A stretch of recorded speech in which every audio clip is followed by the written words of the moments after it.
n'intimide pas Dieu. Dieu regarde d'abord celui qui veut offrir en lui.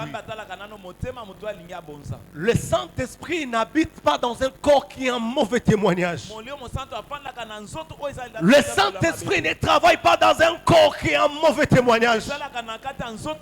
Comment l'église de Dieu va être remplie? Parce que celui qu'on appelle chrétien n'a pas un bon témoignage. On dit celui qui veut suivre Jésus, il doit porter sa propre croix. Comment toi, un chrétien, tu ne veux pas porter ta croix? Écoutez, je vais te choquer. Aujourd'hui, il y a des chrétiens qui gardent leur réputation mais qui tuent leur vie spirituelle. Vous détruisez la vie de sanctification pour garder votre réputation. Job ne va pas raconter. My God. Joseph ne va pas rencontrer les rois s'il dit que je vais garder ma réputation. La sanctification te conduira vers l'accomplissement de grandes choses. Mais la réputation t'attirera les gens vers toi. Je te donne ma réputation. Suis-la comme tu veux. Détruis-la comme tu veux. Mais c'est que je sais. Quand je donne mes genoux par terre, dans le cas de l'ennemi, il y a un Dieu qui me défend. Il y a un Dieu qui dit que celui-là c'est mon fils. Il y a un Dieu qui combat pour moi. Depuis que Christ, depuis que j'ai reçu Christ, il a pris en moi ce qu'on appelle la partie homme. Il a pris à moi ce qu'on appelle la partie humaine. Et pendant que je suis là, quand Christ est avec moi, j'ai la soif de vivre dans le surnaturel. Bien aimé, nous les chrétiens, on doit travailler sur notre témoignage.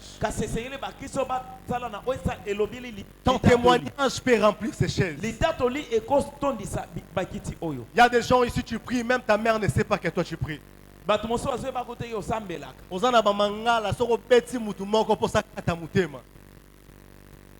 Est-ce que je parle à quelqu'un? Amen. Ces prédications n'aura pas beaucoup des amens. Ça doit faire mal pour guérir. Alléluia. Amen. Toi qui as le Saint-Esprit, tu n'arrives même pas à être exemplaire. Tu as une vie à qui les gens ne savent pas différencier. Est-ce que c'est un chrétien ou c'est un païen? La troisième chose, c'est que tu dois savoir. La Pentecôte donne le pouvoir de devenir utile dans l'œuvre de Dieu. La Pentecôte t'aide à être utile dans l'œuvre de Dieu. Est-ce que je parle à quelqu'un? Est-ce que je parle à quelqu'un?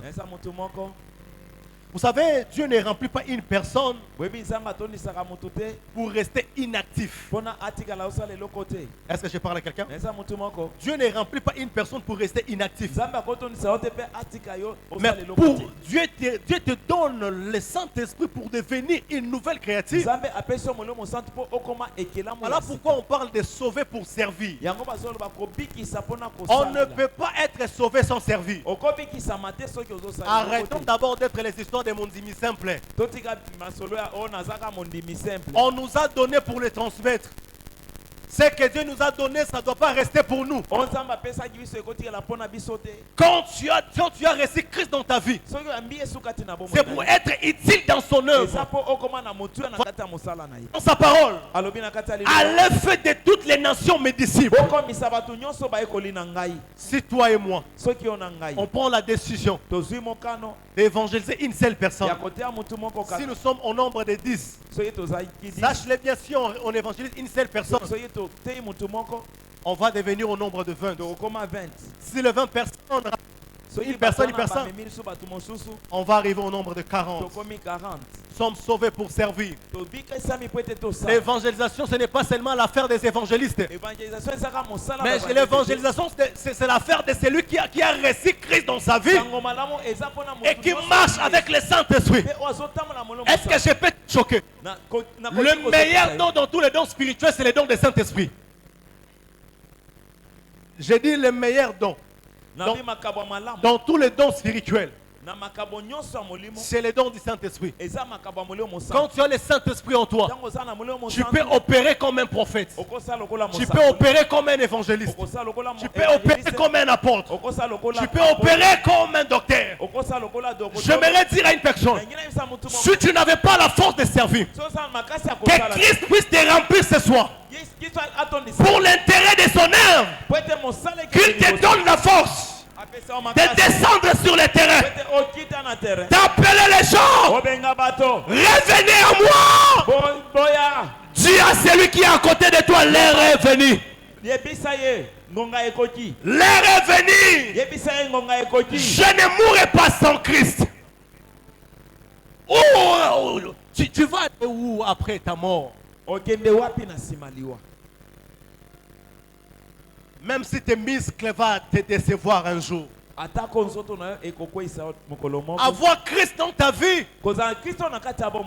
c'est l'expérience. Je sais qu'après ma mort, je vivrai. Après ma mort, il y aura une autre vie. Parce que c'est lui qui est en moi m'a promis une nouvelle alliance. J'aimerais dire à une personne, celui qui a Christ, la mort n'est pas mort. La mort n'est pas mort. Nous sommes sauvés pour servir. Nous sommes sauvés pour remplir la maison de Dieu. Nous ne sommes pas sauvés pour porter des vestes et venir nous faire, oh mon Dieu, c'est nous qui est sur la chair. En réalité des choses, je suis appelé pour être serviteur. Un serviteur vient de mon service. En d'autres termes, on ne parlera pas d'un serviteur sans service. Quand on parle de service, je vois un domestique. Je suis un domestique à l'entreprise de Christ. Tout un domestique reçoit son salaire. Je ne prêche pas mon père physique ou mon père biologique. Mais je viens te prêcher celui qui a créé mon père. La nuit, lorsque la nuit frappe, même mon père ne sait pas celui qui veille sur lui. Même toi qui es une mère, tu peux avoir un bébé de 5 mois. Tu ne sauras pas veiller sur lui quand tu dors. Mais dans les cieux, il y a un Dieu qui ne dort pas. Il veille sur toi. Il veille sur ta maison. On ne te touchera pas. On ne te détruira pas. Celui qui veille sur Israël, il ne connaît pas le mot dodo. Il ne connaît pas le mot sommeil. Même s'il arrive la nuit, même si les vents soufflent, il y a un Dieu qui est pour toi. J'ai une bonne nouvelle pour toi. Celui qui a le Saint-Esprit en lui, il est comme un diamant. Je peux te dire quelque chose. Un diamant, ça demeure, c'est dans la boue. Mais il y a des grandes personnes qui se font sales pour aller chercher les diamants. Tu es un diamant. C'est pour ça que je parlais à l'église. Je disais, les diamants habitent dans la boue.